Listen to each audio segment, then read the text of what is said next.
Okay, good evening, everyone. Welcome to session 2 of Greater Inglewood's Business Plan Bootcamp. We are so happy to have you in attendance here. And as I said earlier, I'm fired up and ready to go. I hope you are too. And I thank you so much for participating in the session this evening. Please put yourself on mute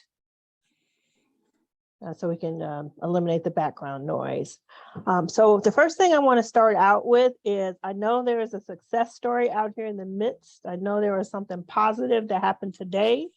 Can I get a volunteer to share with something super fantastic, awesome that happened to you today? And if it doesn't fit that category, just something good. I have something to share, Ria. So everyone, this is Ivan Ramos, and this has been a really great opportunity for all of us, and especially for myself and my partner who are getting into a small business with rice in particular, and we'll be participating in our first pop-up September 11th, and we just got confirmed today that we're going to be one of the vendors.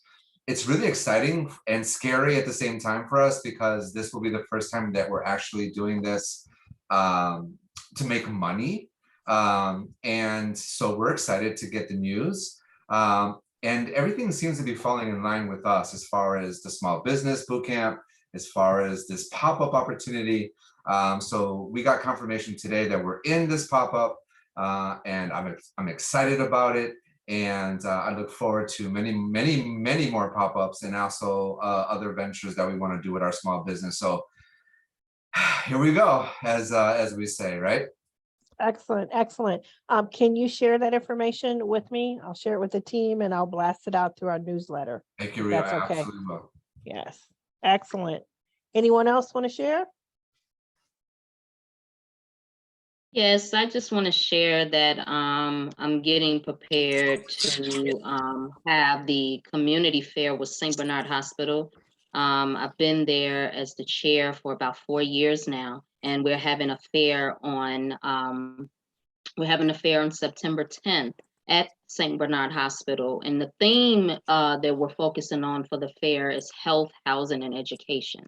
So there's going to be vendors there that focuses on health, housing, and education. There will be a barber there to do free haircuts for people that will be stopping by.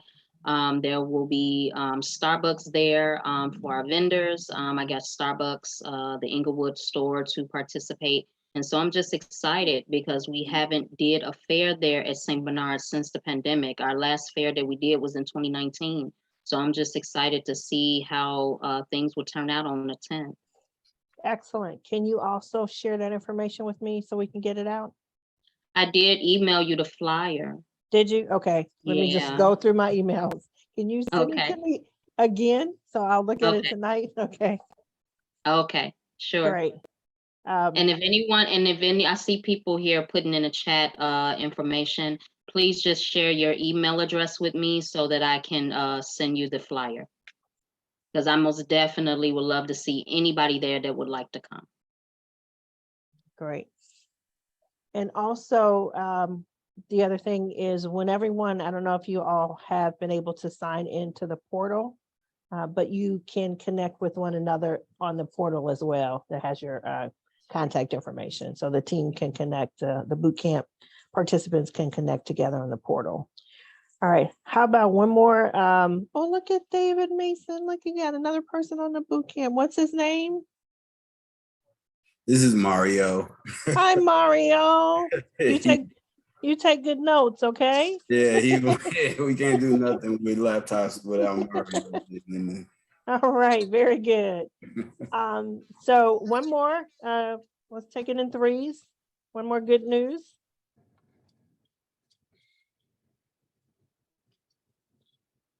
Going. I can go. My 501c3 came back proof from the IRS today. Oh, that's fabulous. It's a nonprofit. And they said it'd take like 3 months. It literally took, I filed it on the 10th and I got it back already. Oh, excellent. Excellent. So You start working on those grants, okay? Oh yeah, I'm just ready to rock and roll. Great, great, great. All right, thank you so much, everybody. That's awesome news. Thank you for sharing. I will go through my emails and look at that information and put it out on our Facebook page, and I'll put it on our social media, and also send it out on our newsletter. So thank you so much for sharing. All right, so we're ready to go. So our agenda for this evening, I'm not going to bring up the slide. It's pretty simple. Our agenda for this evening, we do have some new, I believe they've signed on. So what I'd like to do for anyone who didn't attend our session last week, if they could introduce themselves, and if they could also just say what their company is, and what their company does, and also why they are participating in the class. After we do that, I'm just going to open it up for general questions that you may have had going through the homework, any issues, concerns with the portal, and then we'll go over the homework assignments. And then I'm going to turn it over to Mr. Finance. He's got some financial information to share with you, and then we'll talk about the session, what the next steps are for the next week. Okay. So anyone, I don't have the list of who was here and who was not here in front of me. So does anyone who did not participate in last session? Ria, I'm Nikita Randall, founder and owner Yes. of Twisted Egg Roll. I do an assortment of savory and sweet egg rolls, such as buffalo chicken, Philly steak, apple cheese cake, all in an egg roll. We started off as a catering company back in January 2015, and as we've grown and expanded, we are now focusing on CPG in a frozen section. So right now we're scaling our business to grow to get into retail and larger chain stores. Excellent. And what do you want to accomplish by attending the class? Definitely want a solid business plan. So even though we've been around all this time, and of course the business keeps changing.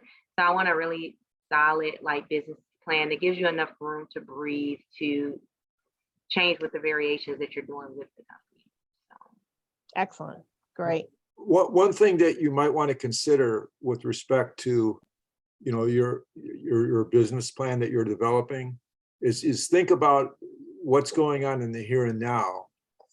Okay, so you got that clear, and then go to in essence to what you're trying to accomplish, and then think about your strategy on how you want to get there from where you're at. Especially with a growing business like yours has evolved, you want to make sure that you're on solid. What you want to explain where you're at right now, so that there's no confusion. Okay. Thank you. Any other new participants for tonight? I'll go. My name is Yes. I'm sorry, go ahead. Hi, my name is Tammy Dabney. I'm not sure what I'm doing right now because I just signed in a few minutes ago. I just found out about the program yesterday evening, so I missed a whole last week, but I'm trying to open up a senior day service in West Pullman area. And I'm here to try to learn about how to put a business plan together. Excellent. Thank you so you. much. Go ahead. Hi, my name is Anansi Nobody. I have a company called High and Low. It's a graphic design and clothing design company / marketing and production. We've done a couple different things, but it's had to be on hold because of a lot of family issues. So I'm just trying to restart and have a relaunch, redo my business plan, and understand some of the language behind operating a business. Excellent. Thank you for joining. Any other new participants this evening?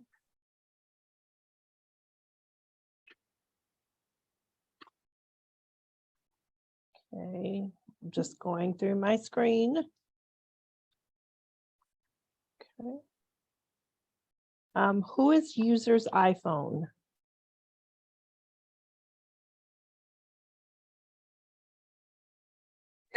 Can you hear me? I can. Okay, this is Siobhan Sahara. I'm just locking up my business in my car. I had to figure out how to get on. So I'm on an iPhone, so I don't know if you're talking about me. Yes, I'm glad I got your name so I can put you down as attending. Yeah, I'll Okay. be in the house in 1 second. The sun is killing me. I can't even hardly see the phone, but I'll be in 1 second. No problem. So I think we got everyone who is new. So we will go ahead and start going over the homework assignment. I did look at the portal, so did everyone get the sign in for the portal? And I know those of you who are new, you haven't gotten the sign in yet, but were there just general questions before we go over the homework? Were there any issues that you had signing in? Anything that you need us to go over, clarify for you? Well, I didn't get the email at all. I didn't get it. And this is who's letting me know this? This is Siobhan Sahara. I was having trouble signing in right now, but I figured it out, but I don't see an email. Okay, so so Siobhan, what I need from you is if you could send me the email address, because I know I have 3 different emails for you. So I might have sent it to one that you weren't looking at. So if you could you can put that in the chat, or you can email me later, and then I'll go ahead and make sure that that's set up I did send it out, but I may not have sent it to the correct email. Okay, no problem. But I will also say mine was in my spam. It was in my spam folder. You want to make sure you check that too. Okay. Thank you. Yeah, one of the things, thank you for that. One of the things that happens if it's not a normal or recognized email that comes into your inbox, it will automatically put it in spam and think that it's, it's not something that should be coming to you. So if you check spam and then you don't get it, just send me an email and I'll go ahead and resubmit the request. Okay, thank you. Any other questions with logging in? Okay. All right. So I'm going to go ahead and share my screen, and I'm going to bring up some of our homework assignments. Just a second. Let me find out where I put it. All right.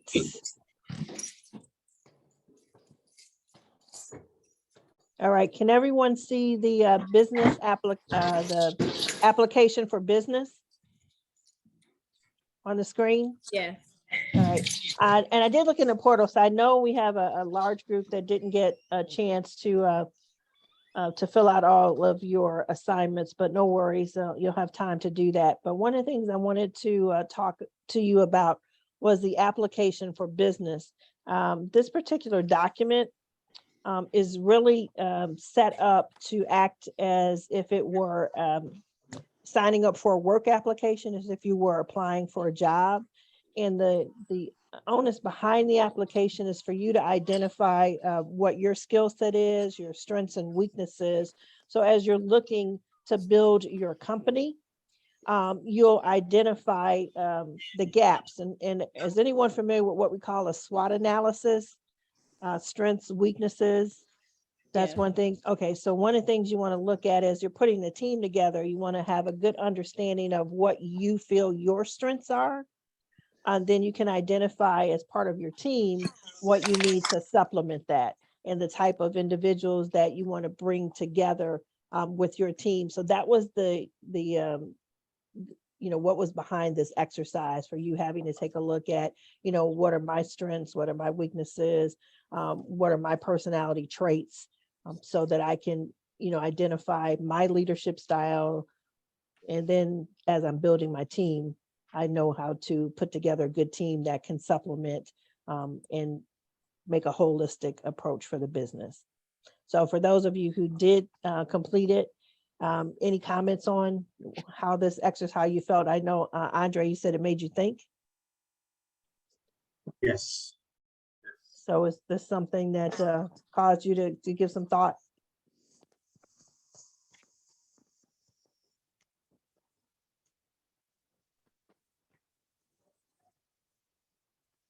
Hey, Ria, can I jump in real quick? Sure, yes. I think some of the questions on there are very useful because they're questions that we have been thinking about anyway. So it's nice to see the question, and then also it's nice to sort of put some thought into what that answer would be. But Ria, I'm thinking that at some point or another, a lot of our initial answers are going to morph over time. Is that the case? And if it is the case, is this pretty much normal? Like you may start thinking one thing, and then at some point or another, that strategy, that planning, maybe those initial things that you said in the beginning may change over time. Will that happen? Yeah, it's definitely going to happen over time because, you know, as your initial is what Ray focused on, you know, you've got the here and now. So you're constantly evolving. You're going to be constantly evolving as your skill set as a business owner. Remember, as an entrepreneur, you know, a lot of times when we start out, we're it. We're the CEO, we're the head dishwasher, we're the cook, we're the broom, you know, so it's a good idea to take a look at and, you know, put a date to it. You know, what's the date that you fill this out, and this is your here and now. So, and that's your baseline. And then you can look at it from a standpoint to say, as you grow and evolve in your skills and the needs of the business, that will evolve as well. And then, you know, those adjustments will be made. So it's nice to take, but just as you're doing with a business plan, you're always going to be updating your business plan. So that's another document to take a look at and say, where am I, you know, a year from now, 2 years from now, you know, how does the team need to be shaped? You know, what skills do I have? Even if you have the skills, necessarily as a business owner, what you do want to be able to do from a leadership standpoint is learn to delegate, because you can't do everything. And then you also, if you can at some point, that work-life balance, you know, how do you create that work-life balance? How do you find the people that can supplement the skills so that you're not doing everything? And then and then also when you want to look at is from your business standpoint, what they call key man. You know, what happens if you have to be out for a while? Sure. You know, what happens, you know, who's going to step in? How do you make sure the business moves on? And it doesn't have to be a bad thing. Let's just say, you know, you want to go, you know, you have this great opportunity that you have to be away for a month. Maybe it's a training class, maybe it's something, maybe it's 2 weeks, you know, who can step in and fill that gap? So those are things you want to look at as well as you're going through that. Absolutely. And I really enjoyed the competency scale. I think that was also a nice, there was some nice questions to answer as well. Any other comments, Sherry? Yes, this is Andre. I especially like the, what was it, 6 month, the 1 year, 2 year, and the 3 year. That was excellent. It really made me think and really kind of look at how I wanted my business to start, what I was looking for, and how I wanted it to grow. There's more. I looked at it as more like setting goals and accomplishing goals. Excellent. Yes. And those are going to, you know, what you're, like you said, 6 months, you know, what are the immediate goals? What are the intermediate goals? What are the long-term goals, and what you need to accomplish those? Yes. Any other comments? Okay. Next thing I'm going to ask is we have the vision and mission statement. Anyone who want to share? Yes. Ivan? Yeah, you know, I really like that too, because I like the, what are you going to do now mission statement versus what is your long-term vision statement. I had to sit there and ponder that one for a second. That one was probably the one that took us the longest to sort of answer, if that makes sense. But once again, I feel more comfortable now knowing that at some point or another, the mission, the vision will change, will morph as well. But I like what we initially thought of as far as the mission versus the vision. To be honest with you, we looked at a number of examples. Like for instance, you know, we're going to be focusing in on Latin American rice dishes. So we looked at the mission and vision of like Goya, right? To kind of see what their mission and vision is, not to, of course, copy that, but to get a better idea of what a successful company may be saying in their mission and vision, to kind of get a better idea of what we would say. So that was, again, that was probably the hardest one to answer or to do as far as the assignments are concerned. But I love the fact that it's not so much, what do I say? You may want to look at, and maybe this is something that would be good for the rest of the group. It's not so much what you're going to say, but it may be something to take from other people that are already established, and sort of mimic some of the language that they're using, especially if it's related to your product. So I really enjoyed it. And I feel, I've been repeating the mission and vision in my head because I really like the way it is, the way it sounds, but I know at some point or another that may change, but I really enjoyed that assignment.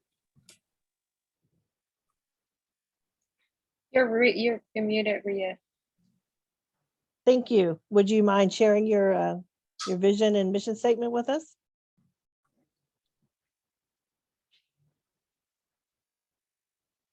Me or Ivan?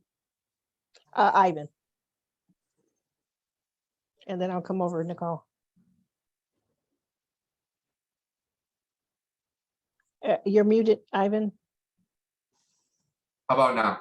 Yes. All right, let me pop it up. Oh, I just had it. Sorry, everyone. Here we go.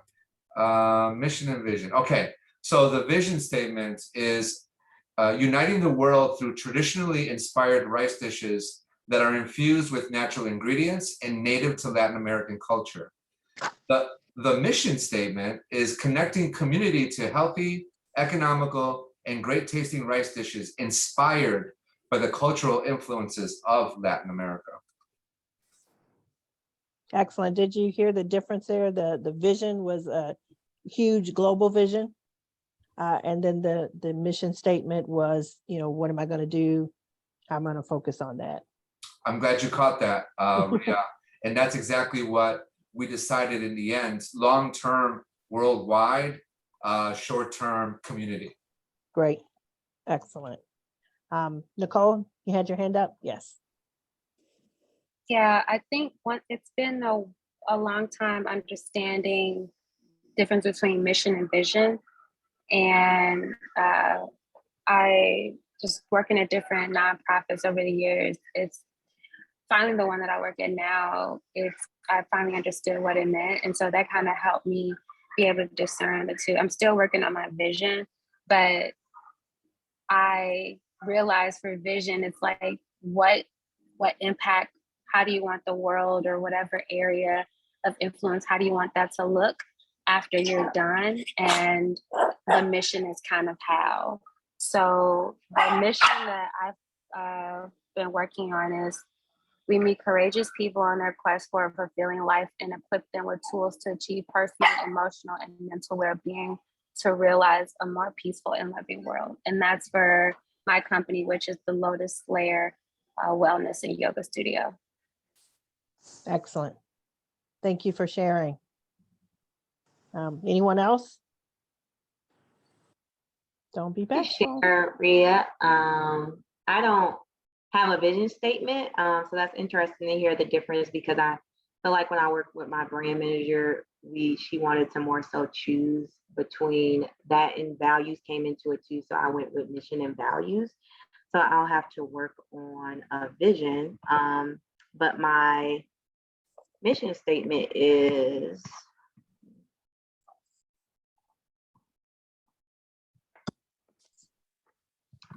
our mission is to cultivate a fresh experience for our customers and community while providing a unique twist to our products. Great. Anyone else? Yes, I'll go. Okay. I had a mission and vision when I first did the business plan for the laundromat business that I'm starting. So the mission, I more than likely am gonna probably do some adjustments to it. But what I have right now is to establish a laundromat business in the Inglewood community that serves community residents of all ages and backgrounds. So I think I am looking to reestablish the laundromat industry in the Inglewood community, because I think that is very important that it comes back. I think that it has since left over the years. So I think instead of just saying to establish, I think I want to change it to say to reestablish the laundromat industry in the Inglewood community to serve the community of all ages and backgrounds. Could you just repeat that for me one more time? Okay, to reestablish the laundromat industry in the Inglewood community that serves community residents of all ages and backgrounds. And so I know you said that the industry had gone away, you want to bring it back. What do you think the benefits are of reestablishing it? I think adding more to it. I think adding a cleaners inside of that laundromat as well as some other amenities will make it a little better. Because the way I envision it is having both the laundromat and the cleaners together, along with like meeting space or meeting rooms for people that need to have meetings for different things that they may have, like, you know, different setups for, you know, businesses that does not necessarily have office space. So meeting space. So really taking the laundromat, taking a need and creating other collaborative opportunities from it. You know, I have to go Yes. to the laundromat, I have to do these things, but while I'm there, I'm not just sitting watching, you know, the spin cycle. I'm able to engage in other activities and collaborate with the community, share with the community, and learn from the community as well. Absolutely. So I'm thinking that meeting space can be like a computer space. Just in case, you know, you may need to do some things while you're at the laundromat. So that's how I came up with my vision, and my vision statement stating providing a at home, away from home service to community residents that will provide safety, security, and quality customer service.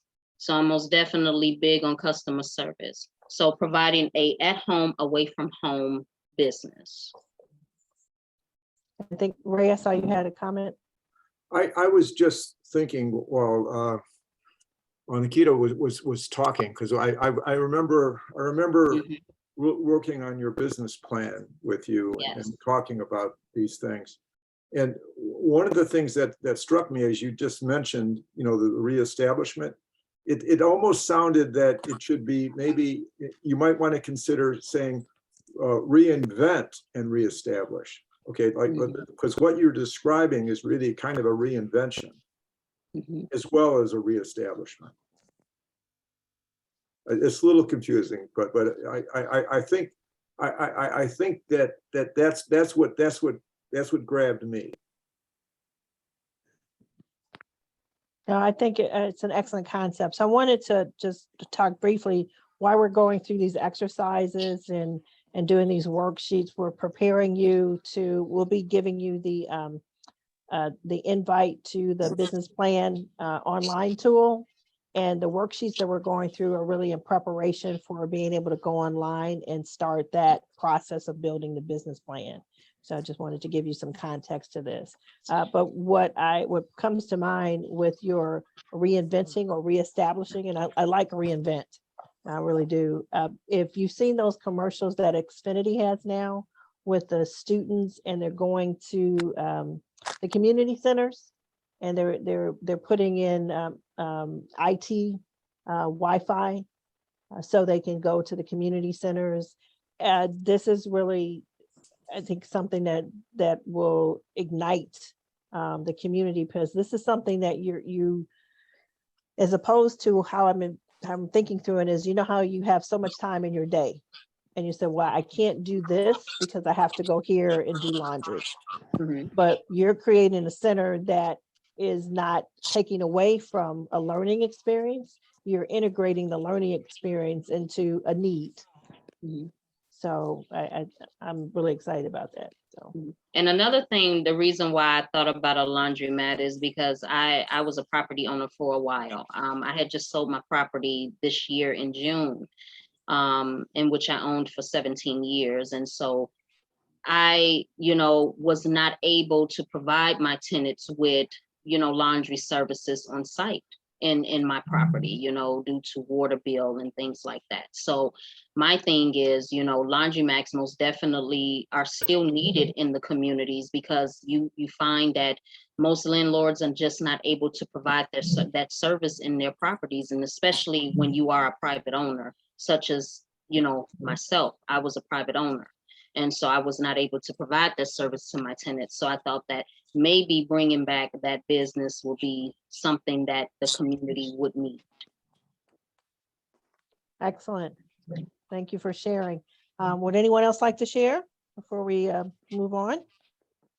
I like to share because I like to share.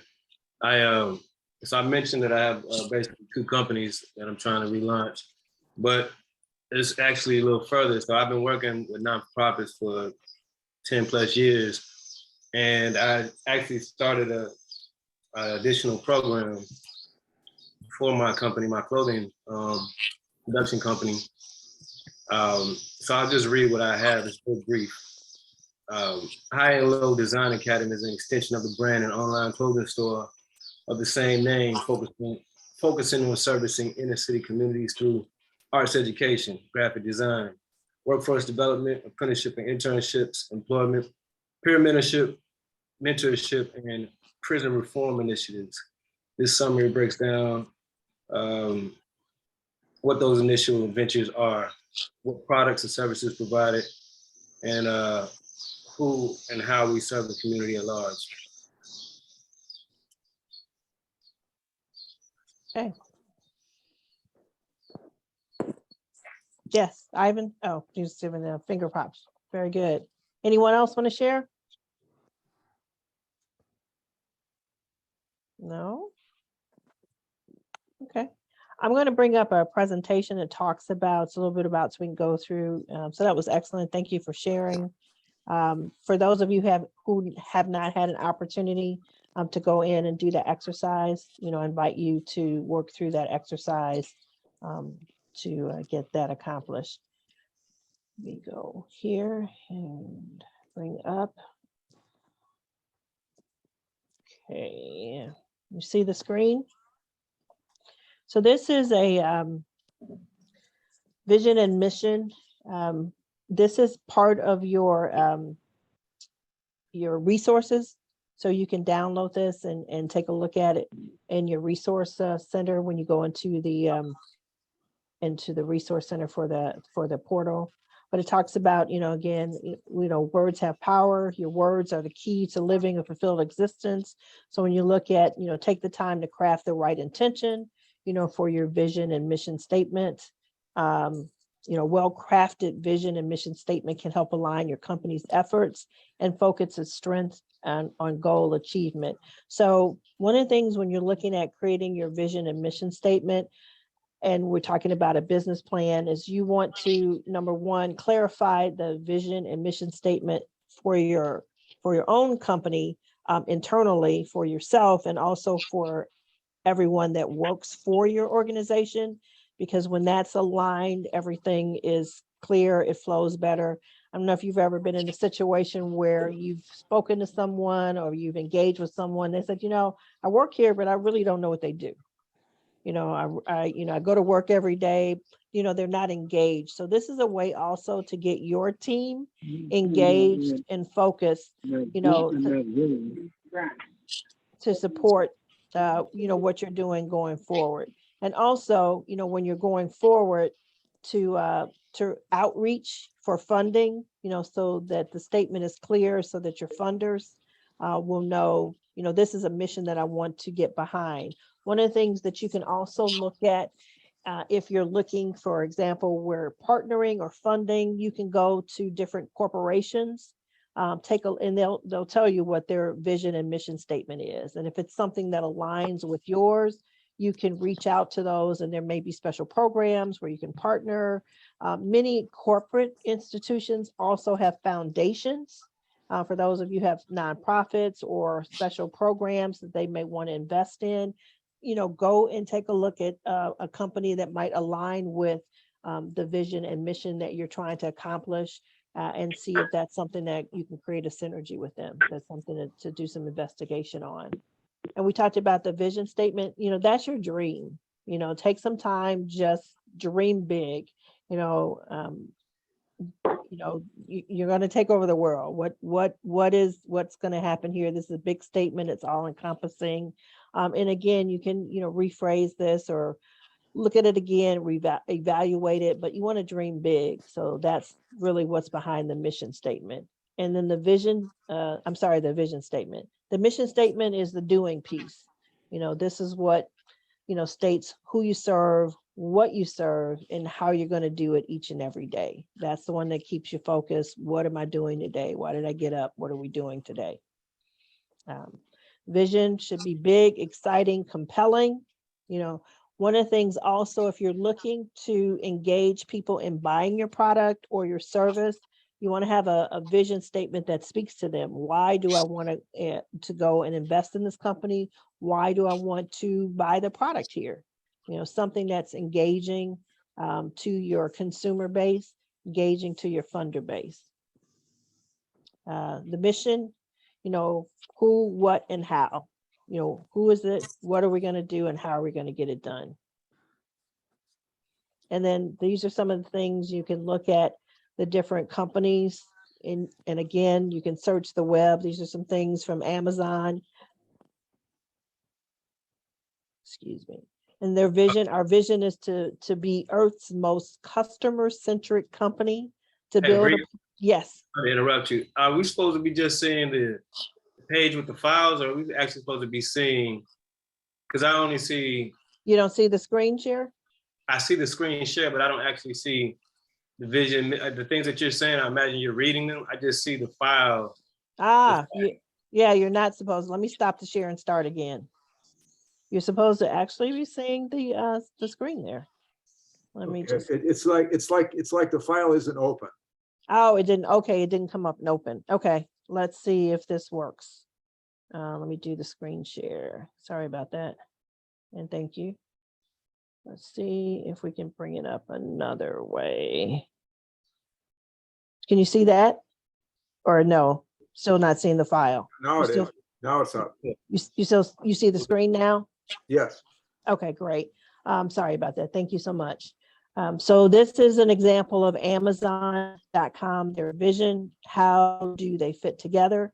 And also, just to let you know, this presentation, you can download it in your resource portal. So it has everything there. So our vision is to be Earth's most customer-centric company, to build a place where people can come to find and discover anything they might want to buy online. How many people think Amazon has realized their vision? The first thing that people think of is, where can I go and buy it? Let's look on Amazon. They've done that. The mission to leverage technology and the expertise of invaluable employees and to provide customers with the best shopping experience on the internet. I'm not sure they made that mark quite yet, but they're getting there. Can you see the one from Microsoft? Is that on the screen? Yes. How do they fit together? Microsoft's vision is to empower people through great software anytime, any place, and on any device. That's a big dream. That's a big vision, and Microsoft has achieved it. So that's the dream big. Mission to enable people and business throughout the world to realize their full potential. Another one, Target.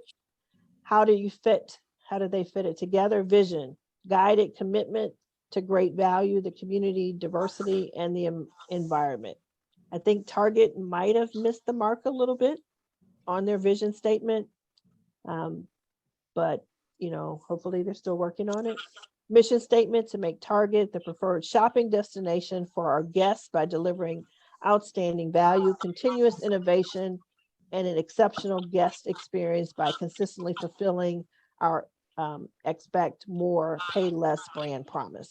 So those are some examples. You can also, if you want to, I think you did this, Ivan, you went out to the website and took a look at different companies that were similar to what you were delivering. That's also a good thing to do. You can, the internet is wonderful. It's leveled the playing field if you use it correctly, because you can go out to almost any site and just type in something that's similar to the product or service that you deliver, and you will find a number of websites, and glean from that and see, you don't have to reinvent the wheel. You can, glean what's good, modify it, but there's a lot of good information out there that you don't have to spend time creating it from scratch. Any questions? I just wanted to offer that, when you think about these elements of what's in the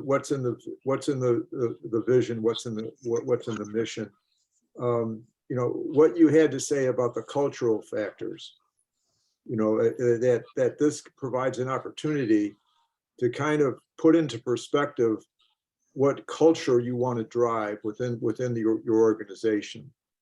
And that's very important, because if everyone's pulling together, you can make things happen much more effectively.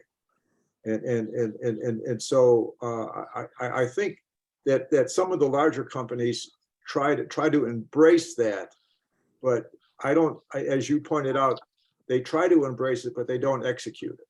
Mm-hmm. And so, like Amazon, the one you showed, with Amazon, it's evolving. In other words, it's becoming more holistic. Whereby at the beginning, it started out with we're going to be the low cost provider. Well, if you go to Amazon now and look up anything, you'll quickly come to a conclusion that they are no longer the low cost provider. But they can get you that product in the next day. And they've made it so that that's the first point of contact you think about is, I know it's on Amazon. Yes, exactly. Yeah. So I just wanted to add to that, what Ray said. One of the things I just wanted to point out, even if you're a small company, medium-sized company, or large company, one of the things that the larger corporations, many of them do well, and I want us as growing companies, I don't like to say small companies, but as growing companies to glean from that is, because you are a growing company, it doesn't mean you have to look like you're a growing company. So one of the things, and we talk about that, we talked about the culture, what Ray was just talking about, it's a great idea to, when you introduce a new employee or contractor or a teammate to your company, to share with them, here's the vision and mission of the company, so that they're working toward that goal. And you'll find that in my experiences, people want to be associated with something that they can, they want to be a part of, something they can, you'll have a lot of personnel that will want to help, if they know that they can provide input, they understand the vision, they understand the mission. You might find some diamonds in the rough, so to speak. You might have brought them in as a diamond, but you might see some that are not necessarily, may not know, how this employee is going to work out. But I think if you make them a part of, like Ray said, the culture, then you can really, get some benefit there. Any questions, comments? I have a question as far as how important is it as far as like the wording of your statements? Like, I feel like in what I said in my mission statement and my vision statement were accurate as far as the ideas I'm trying to convey, but I'm no wordsmith, I guess. You know what I mean? Like, I'm not really good with, so to me, it sounds very basic, or it's very like a sentence or a couple of sentences, and everybody else uses all these, grand words or whatever that sound really good. So how important is that as far as your mission and vision statement is concerned? So I wouldn't beat yourself up. I think you want to start with the basic. That's one of the things we can help you with. You want to look at, when you're putting this together, you're always marketing your company. You're marketing it internally to your own team, and you're marketing it externally. So I want to make that engaging. I want to make something engaging. But what I always tell people is, don't struggle making it engaging. Just get it from your head to the paper. That's the first step. Just do, we call a brain dump. Just take the information out. Don't even think about it. Just get it out of your head, get it on the paper, and then you can wordsmith it.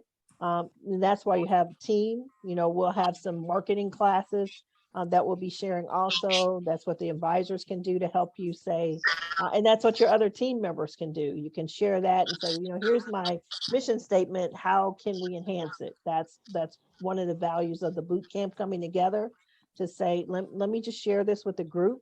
And if anybody's willing to help me enhance that, we can do that. We all have different gifts and talents. So just put yours out there and let's say, hey, let's see how we can make this more engaging, so that people can buy into that vision and mission.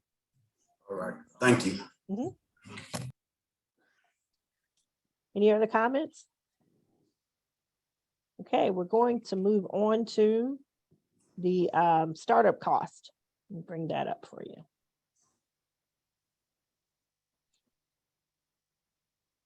Okay, can you see my startup cost here on the screen? Not yet, Not yet? not yet. Okay. All right, let's try this again. There's my startup cost. Oops.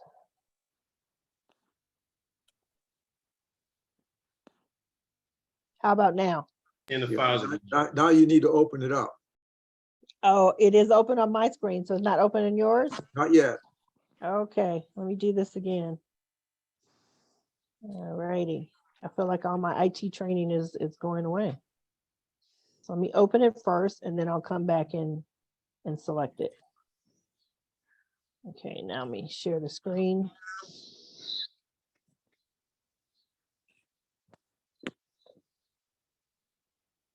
Okay.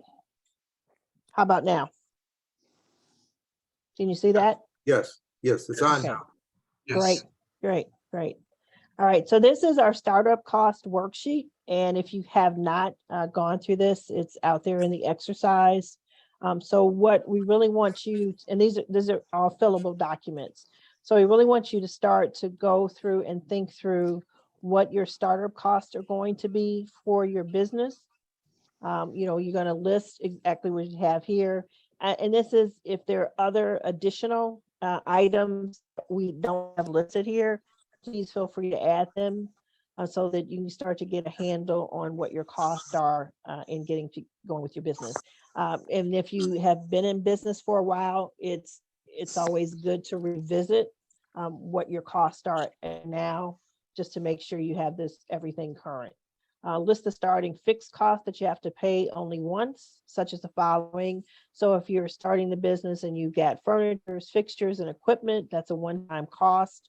List that. Any decorating or remodeling, installation of fixtures and equipment, starting inventory, if there's inventory that you need, deposits on public utilities, everything that's associated in having the doors open and keeping them open for your business.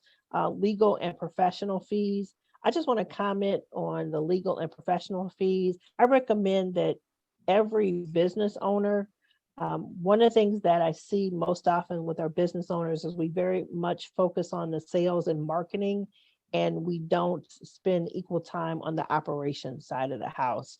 So I want you to identify before you need them, an accountant. Before you need them, a lawyer. Doesn't mean you have to put them on retainer, but it's always good to have those services, things like insurance, because those are things that come back to bite you, so to speak, as you go down the pike if you have to find them when you need them. And we can also do referrals for that. We have some partners that work with us, and we can give you a list of names and referrals for that. But I'm going to encourage you to have a good legal team. We also have some pro bono classes that are coming up with the lawyers, good accountant, good insurance, all those. You want to talk about your licensing and permits, advertising, and you can read through this. Then we're going to go through and. Pardon me? Why is the lawyer the fixed cost if that's going to be something you probably have to continue to pay for on a retainer? That's a good question. Let's see. Well, you don't have to put it. Yeah, it doesn't have to be in the fixed cost. You're right. Okay. So we can move that. Yeah, it's a good. It can actually be in two different places if you think about this. In other words, from kind of the front end approach, you need help immediately on some things so that you're on a solid base. Okay, like contracts as an example. All right. So that's something that is relevant at the front end. Before you sell anything, you have to get certain things accomplished. So that was the reason for demarcating it in the front end of startup costs, because it is important. In other words, you don't want to put the cart in front of the horse. Okay, you want to make sure that you've got the elements that you need to have. I'm emphasizing the word need.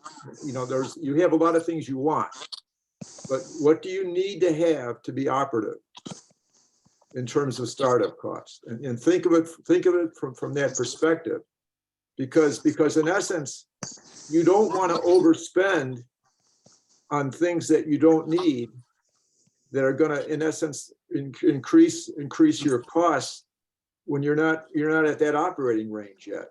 You want to get on an operating range so that you can get some momentum, and then you have the cash flow to get the additional things you need for a wider expansion of activities. So one of the things that I always like to focus attention on when you think of the things that you need is, okay, I need this stuff. Now, what's my approach to get it? Okay, and there are options. Okay, you can buy it new. You can lease it. There's options on getting something used, and so those are things that you want to be mindful of, just so that you understand, that there are options, because you want to think about what is your capacity, what's your cash flow, what's your cash capacity. So you want to identify how I'm going to do this, not just what I need, but how am I going to do it. And so that's something that you want to spend some time on this, because you want to make sure that you're not missing something that's important at the front end, and at the same time you also want to make sure that you're not overextending yourself beyond your capacity, because that's not going to get you where you want to be. I had a client that got a lot of stuff.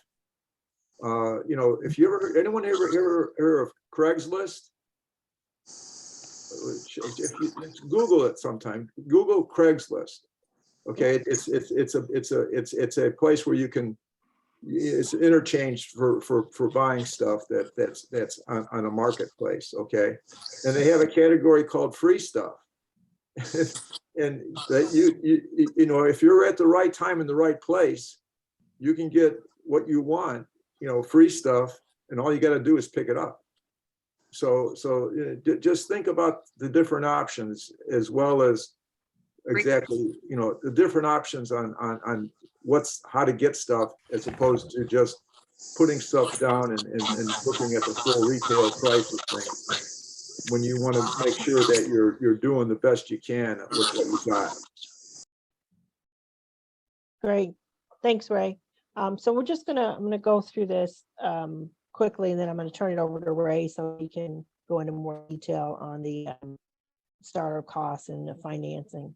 But this is just to get you thinking. Like I said, it's not a complete list. Some things may not apply, some things you may want to add to that, but you really just want to get a good handle on what your costs are, and look at the categories of where you see total estimated, what cash that you need on hand, what your fixed costs are, which are things that are one time, or they're fixed, they don't change, they're not variable, but they may occur a one-time charge, or they may occur monthly, but they're fixed.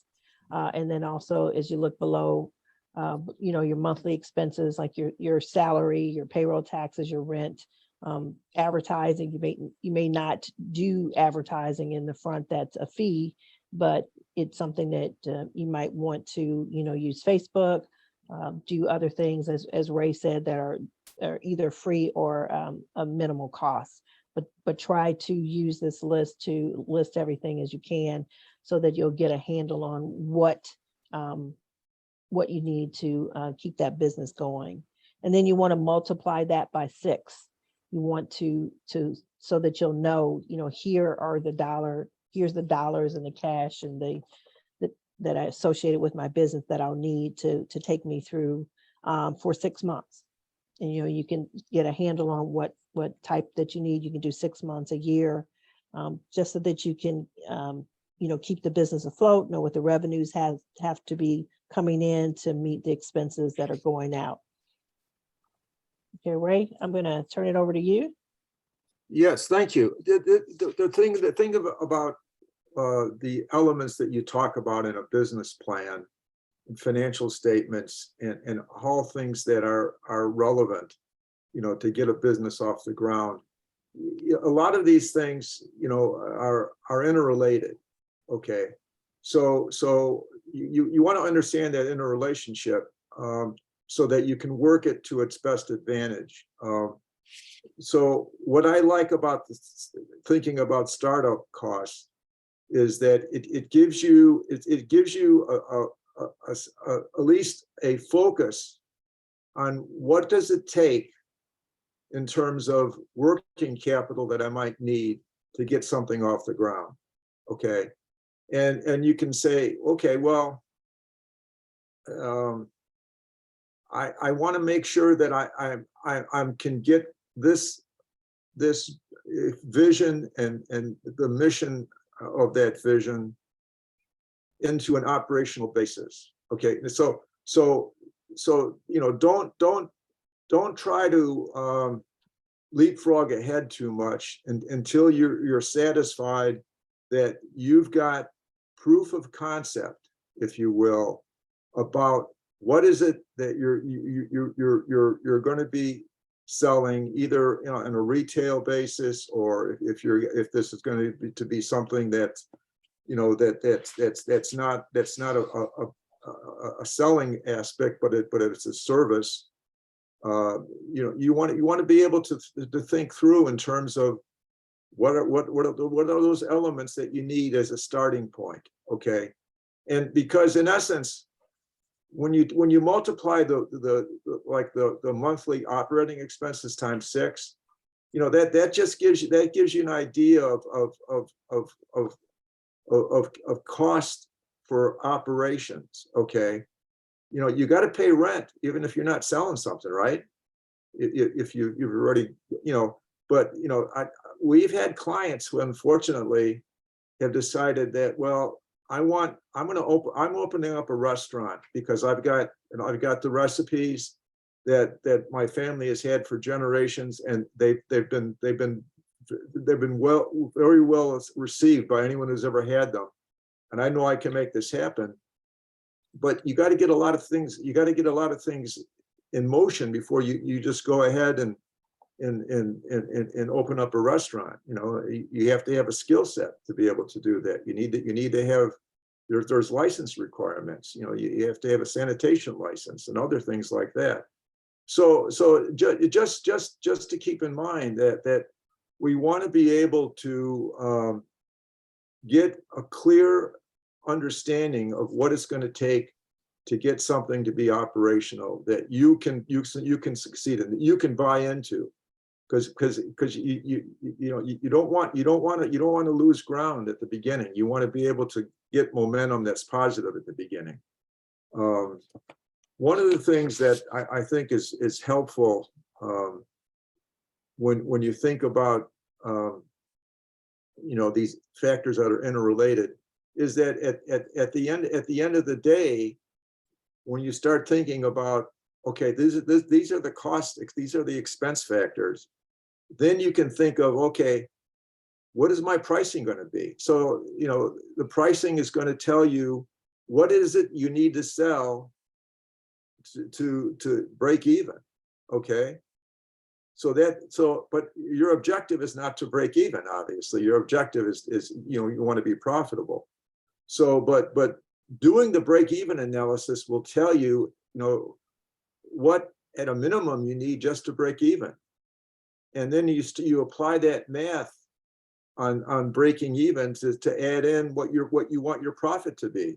And that'll give you an answer. It'll say, okay, I need to sell this many products to get, my break even. I need to sell more products, to get a profit. Now, when you think of these things, you can say, well, okay, that's one way of doing it, but what are there adjustments I can make? Can I reduce my cost of ingredients? Can I save money on what I'm buying for my inventory? Can I co-op with other people that are doing the same thing as I am, so that we can put in bigger orders and get better unit pricing? So all these things, you see, all this stuff starts to spin around and around and around. But the starting point at least gives you some inroads into thinking about, well, here are the cost and expense factors. And that leads you to think about the sales. Could you open up, this is something that I know we're running out of time. I think we're over time. No, we're good, Ray. Could you just open up Steve's pens? Yes, go into that. Because you give it your best shot on the startup cost. But I just wanted to give you a very simple, kind of silly example of break-even analysis, and we have it in the Is that the last one you? resources. Is that what you sent me today?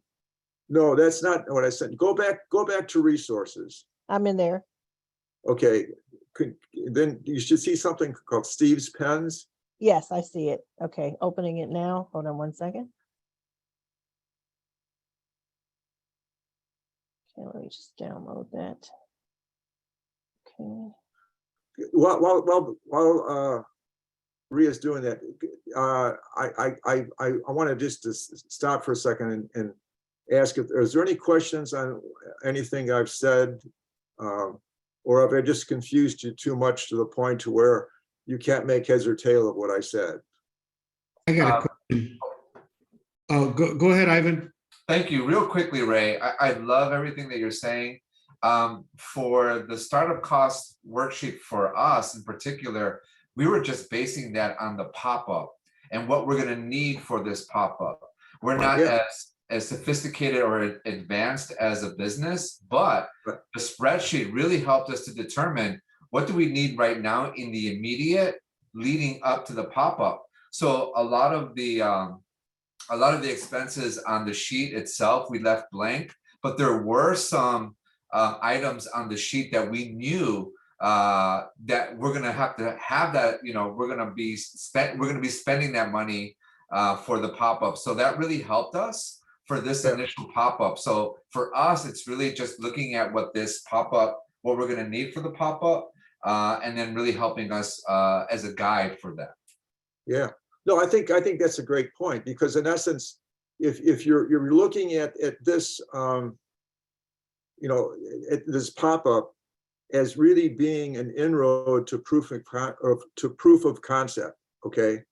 So you know that you've done this and you've been successful at this, and this gives you a basis for saying, okay, I've made these inroads, and now I have a basis for understanding what else do I need to do to get further along from where I'm at right now. So let me just, because I think we're over time now, aren't we? No, Ray, we're fine. We're until 7:30, so it's 7:09. Oh, okay. All right. Okay. I'm So thinking of the wrong time zone, aren't I? the wrong time factor. No problem.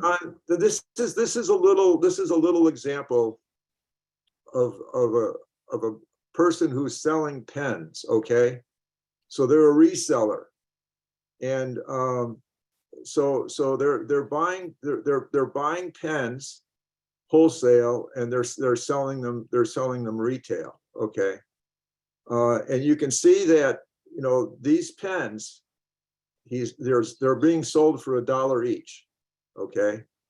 And the pens cost 50 cents from the wholesaler, and he's got to pay a 10-cent commission on each pen that is sold, okay?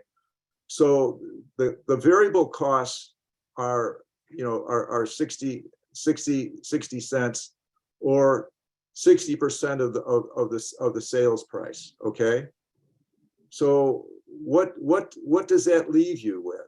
Okay, so when you see the next box underneath that where it says, if I sell for $1, the pens cost 50 cents, my commission that I have to pay out is 10 cents. My variable costs are 60. How much is left? 40 cents is left, okay? 40 cents, in essence, is the contribution margin. That's what's left. So what you have to do with what's left is you have to pay for your ongoing costs, okay, and operating costs, and you have to, and then you also you want to cover your profit, okay.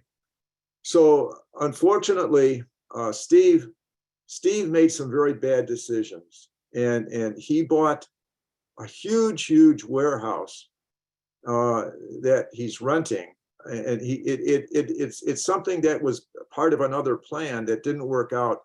But anyway, his fixed costs are $800,000. Okay, $800,000. Think about how many pens you got to sell just to break even if your fixed costs are $800,000. Well, your contribution margin is 40 cents a pen.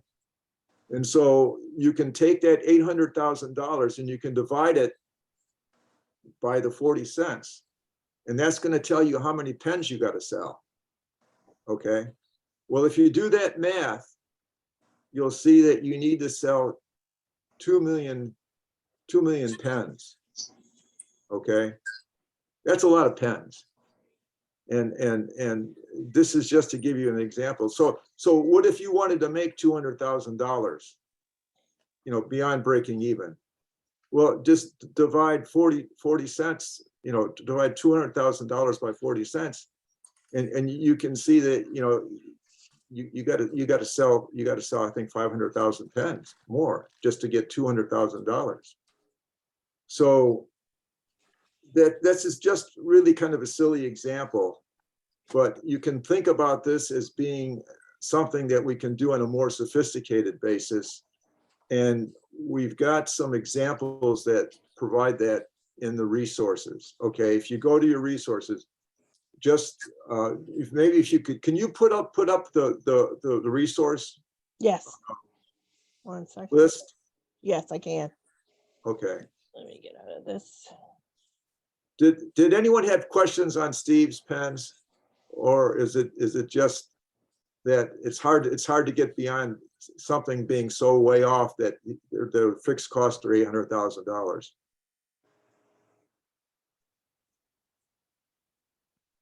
Okay, here's the resource list. It's not there yet. You see it now? No, not yet. There it is.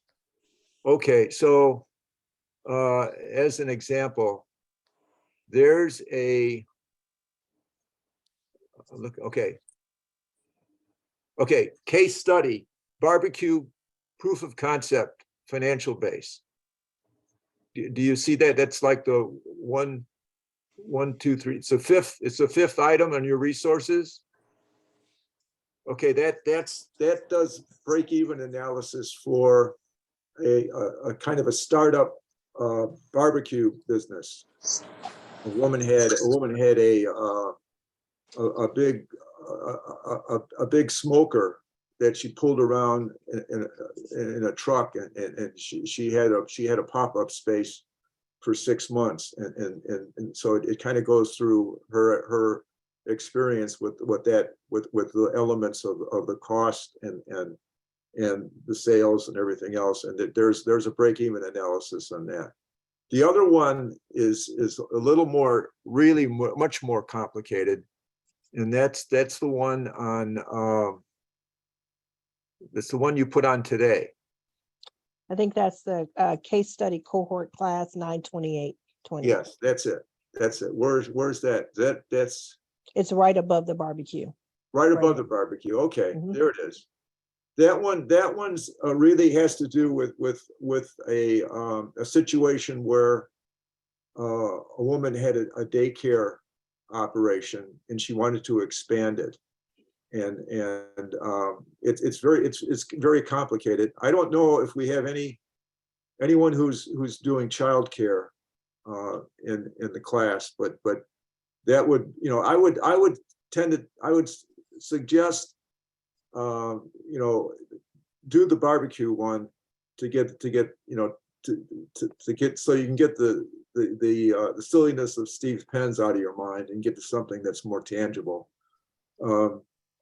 But the one that's useful in terms of this the case study cohort class, it kind of brings in all the elements of business activities and all the things that are relevant to financial statements and building projections. Okay, and so one of the things that you want to do once you get your startup costs nailed down and think about what your competition is pricing things at, so you think about how much do I need to sell and what I'm going to price it at, is thinking about projections, because you want to have realistic projections on your growth and what you need to fulfill it. And so if you're not meeting your projections, obviously you want to stay on top of that all the time. You want to have good data to stay on top of things, so that if something isn't going per plan, you can recognize that and do something about it on a real-time basis. You don't want to wait too long to fix something, okay? Because once you start going into a downward spiral, it becomes much more difficult. But projections help you, because it's your guiding point.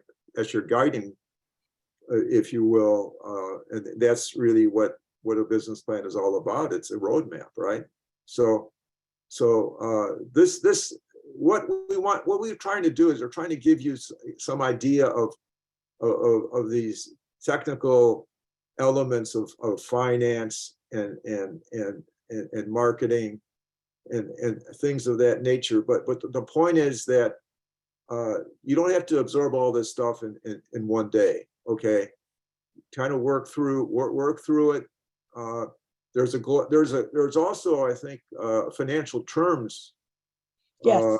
in the resources too. You can open that up, and it's like a listing of financial terms and definitions.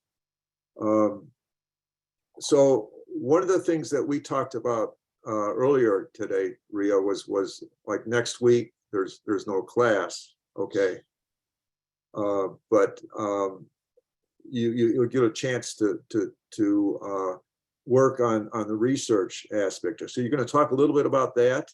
Yep, I'm ready to do that now. You ready? Okay. So, Ria, yes. I'm sorry, Raymond, Ria, can I ask you guys a question? Yes.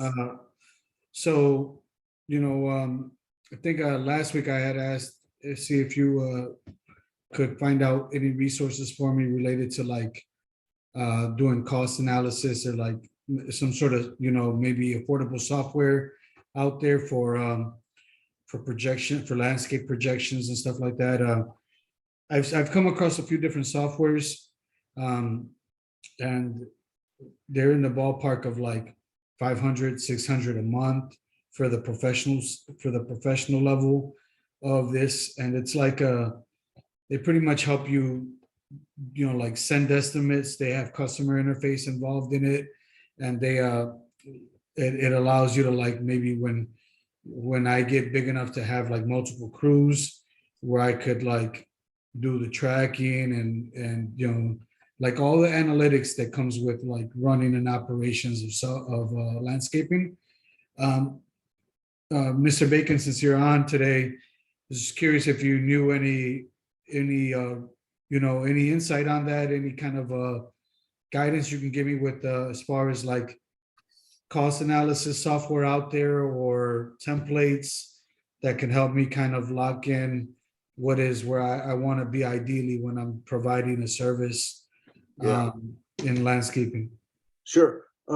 There's, Ria's going to talk about research statistics that are available, industry resources. Okay. So landscaping is, there's data that's out there with respect to any industry you want to know about. Okay. So you could say, okay, I want to know what the statistics are for landscaping. Okay. And so you can Google that, and you could say, okay, what's the standard, and they call it the SIC code as an example. And this is old school way of doing things. Maria's got a much better way of doing things, but an old school would be that you'd look up you'd ask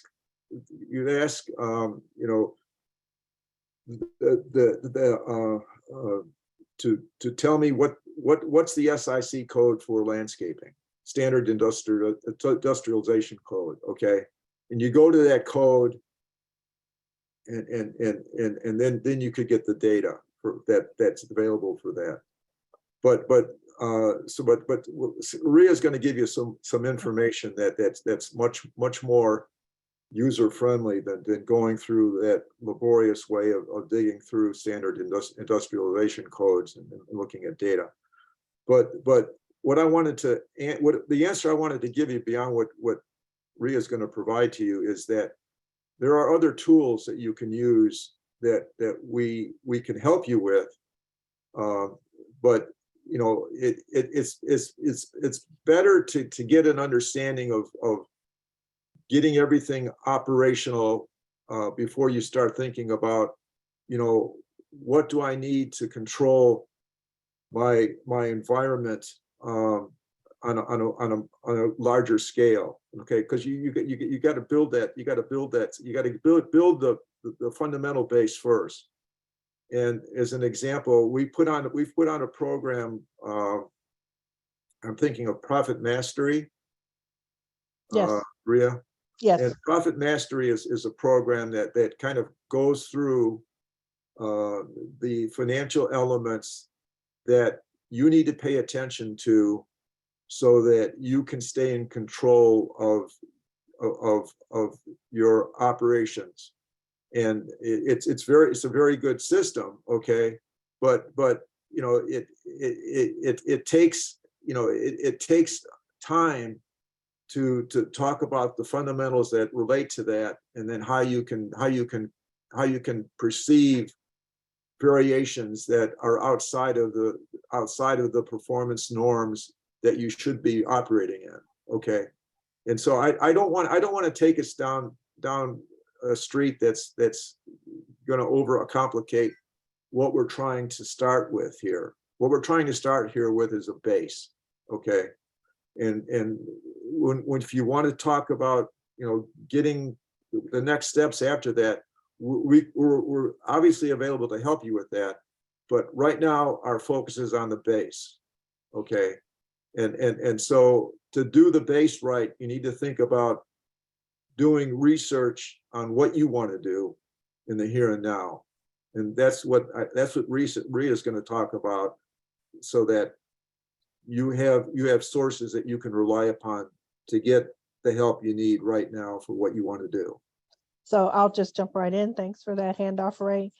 So if you could send me the software that you've identified, so we can do a one-on-one. That's the other thing I want to talk about. If there's some specifics, we could definitely do the one-on-one. But I'm actually connected to a group of landscape architects, so I could reach out to them. These are large firms. There actually is a group of architects in Chicago, so I know they'll be more than happy to talk with you. I'll be happy to reach out to the owners and just share that information. But they are very much they do a great job in growing their firms, but they also do a great job in mentoring other firms and bringing them into the fold. I'll be happy to make that connection. I'd be honored and grateful for that, because I have a pretty solid understanding of the basis. I understand what the industry cost is in my market range, in my locality where I'm servicing. And I know where I have an idea, a baseline of what brings me a profit within what I do. What I'm trying to do is I'm trying to be more effective in being able to close my deals with clients. The templates that I've been using for providing invoices and estimates are pretty basic. Are just a basic Excel sheets that I pulled up on Word, and it's time consuming for me. And I'm primarily the main service provider. I'm, CEO and landscaper. And estimator and everything. Yeah, exactly. And these softwares do everything in there. They let you calculate what you want to spend per hour. They put in, you know where your job site is from where your headquarters is. It breaks down everything streamlined. And I'm just trying to find a way to maybe get a taste of that type of product without paying the big bucks, until I can afford the big buck brand, Yeah, absolutely. So what I'll do is we'll talk offline, and I will talk to the architects, and know they are in a collaborative group. So there may be some collaborations. I'm sure they have these tools. They work with the universities as well. So let's connect, and we'll get that going and moving forward. So be happy to help. So that'll be our next step. As far as the class is today, I'm going to talk to you about what next steps are. Ray alluded to the fact that we will have an off day next Thursday. Hopefully you guys won't take off, but we will, Ray will be here available. Jeff and I will be at an offsite conference. And the good thing is that Ray will be here to reach out to him one-on-one. I'll make sure that everybody has his email address. It's also in the portal. I did see a question that says, how do I access the portal? So for those students who joined today, I will send you the link to the portal so that you have access to the portal. But here's what here's what I'd like you to do in the interim. I want you to continue to take this time while we're off next Thursday to go ahead and complete the assignments, to keep up to date on the assignments. When we come back on the 15th, we're going to talk about industry analysis. That's one of the things that Ray alluded to. We'll show you how to pull industry reports for each of your companies, but I'm also going to give you access to the Live Plan tool, which is the business plan tool. That's an online tool in addition to that, and a tutorial. So you'll be able to go in and start Live Plan and actually start to build your online business plan. Ray will be available to help. Jeff and I will be at the conference, but we'll be able to look at it online and see what's going on. So we'll be taking a look as well. So I want you to start to go in. Live Plan itself is, like I said, an online business tool, but it also has excellent tutorials. The tutorial I'll send you would be to make sure that you can log in correctly. And we won't be out of touch. So feel free to email us. We'll be available to email you back and answer your questions. And if you could go ahead and take a look and start your Live Plan. And Live Plan is great because it gives you examples of what mission statements look like, examples of what your vision statements. So it's going to allow you to enter the data for your business plan, but it will also be able to answer questions just like, I'm not familiar with this. What does this type of statement look like? What does startup costs look like? Live Plan will be able to share that with you, and you'll have access to that tool throughout the class and even for a little time after the class, because we want you to be able to build your business plan from that. So any questions? Ria, the link to that link, that the Live Plan link in terms of the video that Tamara did, is that been segmented? No, that's what I'm going to do. So there is Tamara, who we spoke about. Tamara did an excellent job of going through how to use the Live Plan tool. So I'm going to prepare that video for you. So you'll get an email from me. I'm going to make sure that you don't get an email from Live Plan. I'll take the link from Live Plan and send it to your email directly with the video. So you'll be able to access and go into Live Plan and start that up. So we'll be able to show you the tutorial external to LivePlan. And then once you log in, LivePlan has its own sets of tutorials of how to use those.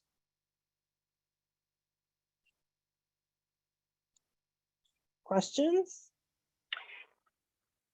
Yes, hi, Rhea. This is Frida Madison. Hello to you and to Ray and to everyone. Are you able to stay on just for a couple of minutes? I just have a couple of questions. I got on a little late because I was at the SCORE Black business. We just got together for networking. So I got on here late and I just have some questions about the portal. So are you able to stay on just a little for me? I am. Yes, I Thank you. am. Sure. Thank you. Yeah, so I'll be sending the emails out. You should, they'll go out tonight for sure. So if you have questions, I'll be around tomorrow, and I don't leave for the conference until next week, but again, I'm available for emails. Ray is here to hold down the fort. So if you need an answer right away, but we definitely will have that information for you. And I want you to take advantage to go into do the exercises and start the business plan portal. And then when we come back, we'll start to work on the portal. And what we will do as advisors, we have access to your portal. So as you're going in and putting together your business plan, we'll be able to provide you feedback along the way. All right, good. So it's 7:31. Are we still fired up and ready to go? Yeah, Yes. excuse me. I have one question. Yes, ma'am. This is Siobhan Sahara. I just realized talking to my husband, we were part of the Urban League and the Greater Inglewood. We had a business plan already. I forgot about it because when the pandemic hit, everything got destroyed. But we had a business plan for Smart Move Furniture and Smart Move Movers. Can I use that business plan and just get it touched up? Yes, you can. Okay. Yeah, so if you already have, so this class is for if you're looking to create a business plan, or if you already have a business plan and you want to make some enhancements to it, absolutely. Yeah, because Tamara was the one that helped us win those grants and stuff with CHA. Okay, so I have a suggestion I think would be helpful, is if you could, in other words, you can cut and paste your business plan into the categories of LivePlan, okay? Okay. And that might be the reason I think that's useful is because the financial statements in LivePlan, they're all interrelated, okay? So as you develop your financial data, when you put data into one kind of financial statement, it automatically spreads into the other things that are interrelated to it, okay? So it could save a lot of input time, in terms of trying to do each financial statement separately. You're kind of doing it together through LivePlan. I mean, that's what I like about LivePlan, is because of the interrelated financial statements. When we talk about doing spreadsheets, I don't do spreadsheets any longer. I just get things that are pre-formatted, that someone else has gone through the trouble of building, and so there are pre-formatted spreadsheets in LivePlan. All you got to do is put in data, but on top of putting in data, it goes into all the statements that are interrelated to your whole financials, to all the financial statements that you have to prepare. Balance sheet, income statement, cash flow statement, all that stuff, and so I would suggest doing the cut and paste like I suggest. If you have any problems doing that, let me know. Okay, can I have your number, please? Yeah, I'm gonna Sure. put everything out for you. Want to put it in the chat, Ray? Yeah, Okay, I can do that. okay. I was having trouble getting in this chat. I'm really not computer literate like that. I really can't work my phone like that. So we'll follow up, but I wanted to, before we do that, I'm gonna stay on for the individual questions and you can stay on, but I wanted to thank everybody for joining in tonight. Thank you for your time. Thank you for your attention. Thank you for your commitment. We're so excited to be working with you and look forward to seeing the great input on the live plan, and we will be emailing and following up. Email me, call if you have any questions, and we'll be happy to assist. Have a great evening. Thank you. Thank you. Thanks, everyone. Yeah, I just wanted- I just anybody who wanted- wants to stay on, we can, yeah, if Ray's fine, I'm fine staying on for a few minutes. Yeah, I just wanted to mention to the group before we break for the evening, is that I'm sorry I wasn't able to participate in the first session, but I did obviously listen to it after the fact, and I was really impressed by the energy that you represented with respect to your introductions. I thought that they were wonderful.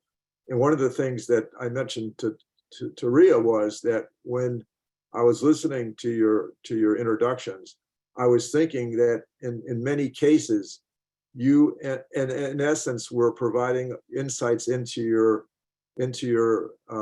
mission and your vision and mission, I should say.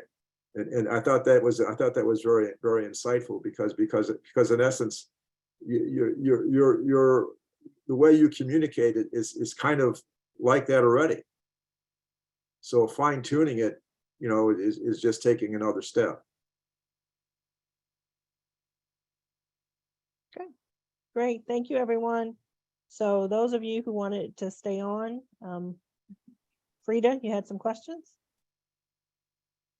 I'm not going to kick anybody off. If you want to stay on, feel free. And when we finish, we can sign off. Okay. Okay. Wonderful. Thank you, Rhea. This is Frida.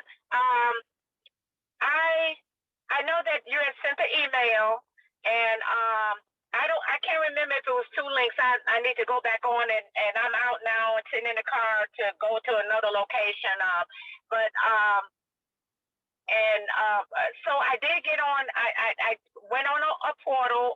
It could have been SB, Small Business Administration, because when I got on, it looked like it had some videos. Okay, so I was gonna look at the video, but I was at a place where I had no Wi-Fi, so I'll do that. But now there's this portal. I'm just trying to figure out the portal that has the what you were looking at, the mission statement and those type of things. Is that GE? That's the GE. Yes, that's that portal, the entrepreneurship platform. Yes, trustedpeer.org. Correct. Okay, so is that the one to go on to be able to do the mission statement and the vision and look at the startup costs and all of that? And yes, that has all of the resources, all of the assignments. That's on that Trusted Peer portal. Yes, that's correct. I recall signing on. I got a username and password. It's just that I'm getting the portals mixed up, and so that's the one that had the blue links there. You click on your link and do the assignments and go to the next and to the next, or yes. Okay. Yeah, so the other portal you probably signed on to was to sign up as an SBDC member. Yes. Okay. Yeah, so that you just have to, and that goes through and asks you a list of questions as to what you're interested in, what assistance you need. And then we get a link from them letting us know that you signed on for that. And that's a one time, and you can go back and adjust whatever you need there. And then the GECDC is the portal that we're using for the class. And just to confuse you even further, we're going to send you another link. So I'll combine everything in one email for everyone, so they're clear to say, here's the access to Live Plan, which is the online business tool. Here is the link to the portal that you access, because they're actually 2 different, they're not the same. So you'll go into Trusted Peer to do the class exercises. You'll go into Live Plan, which is an online business plan tool. So they're separate systems.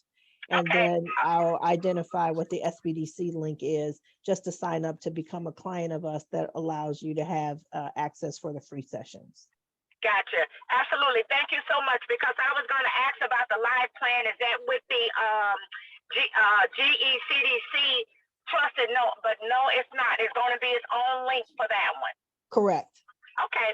Wonderful. I think so. Thank you so much. You answered my questions.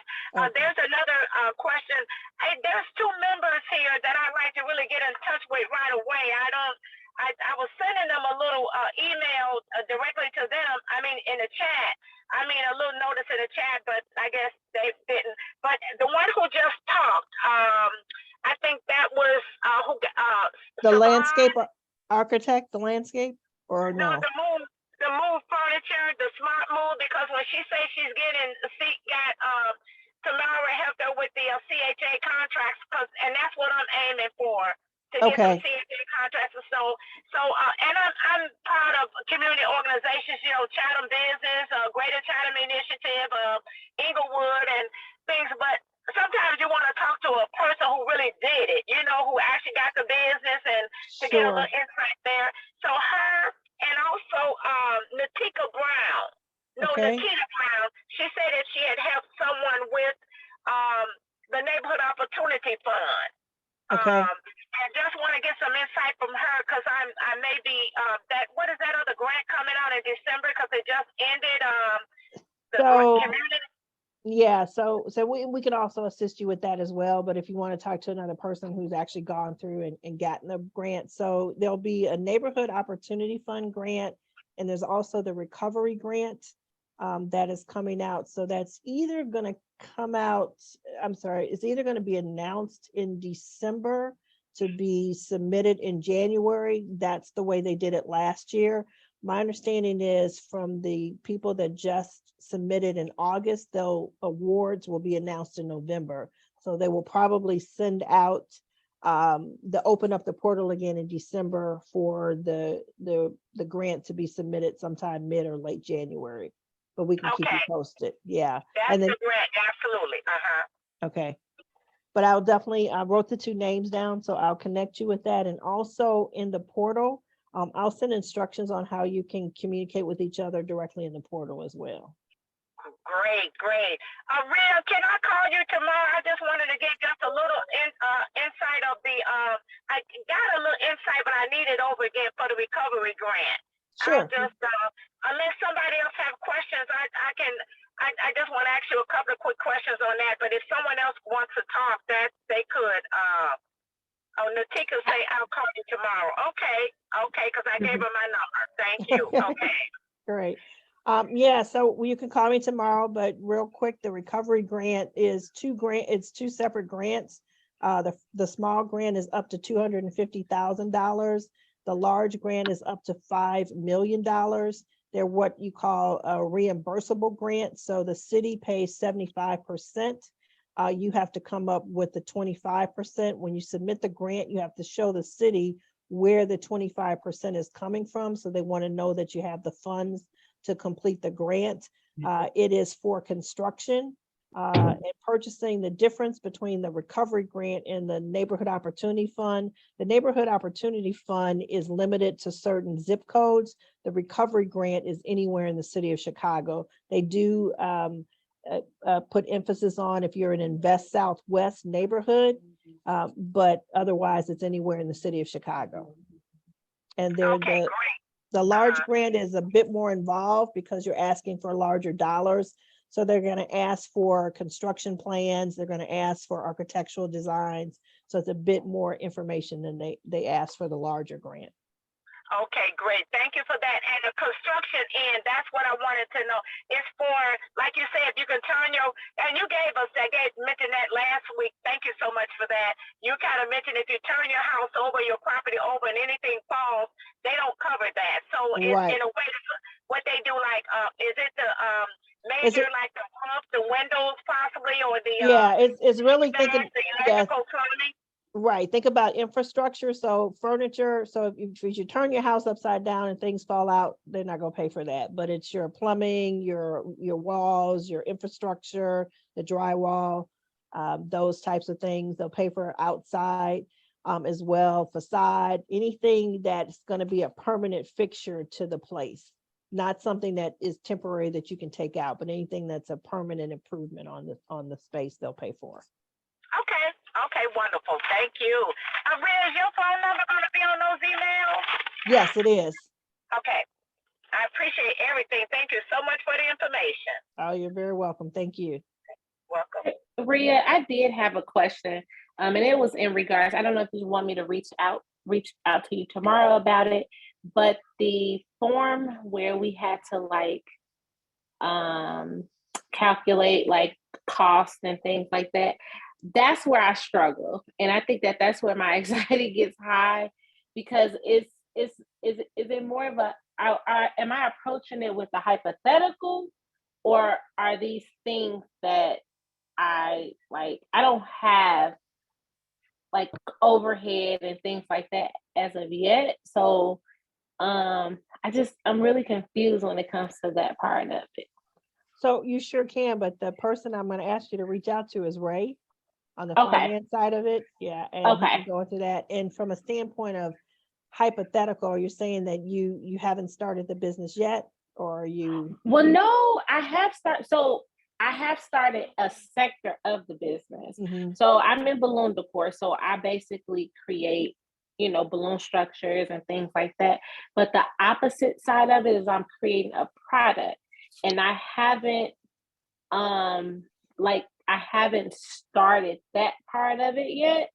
So yeah, I'm gonna ask Ray to assist with that. But also from the product standpoint, that's where the research is gonna come in handy. So you may not have your actual cost for the design of the product, but you can start to get some estimates. Okay. That's what you're looking at, right? Yeah. So What would be helpful is if you could give me some insight. We could have a phone conversation about this. Okay. If you give me some insight in terms of like, where are you now, right now, the here and now, right now? Where you're at in terms of business wise. Business wise, I'm almost 5 years in. I am more of balloon design as far as like for events, personal and corporate events. So like if you're having a festival, I would come and create the balloon arch or the balloon columns. Okay. But on the flip, go ahead. No, go ahead. That's fine. On the flip side why don't we arrange for a call tomorrow? We'll talk. Okay, that can work. Okay. Okay. Thank you. Sure. you're welcome. Anybody else?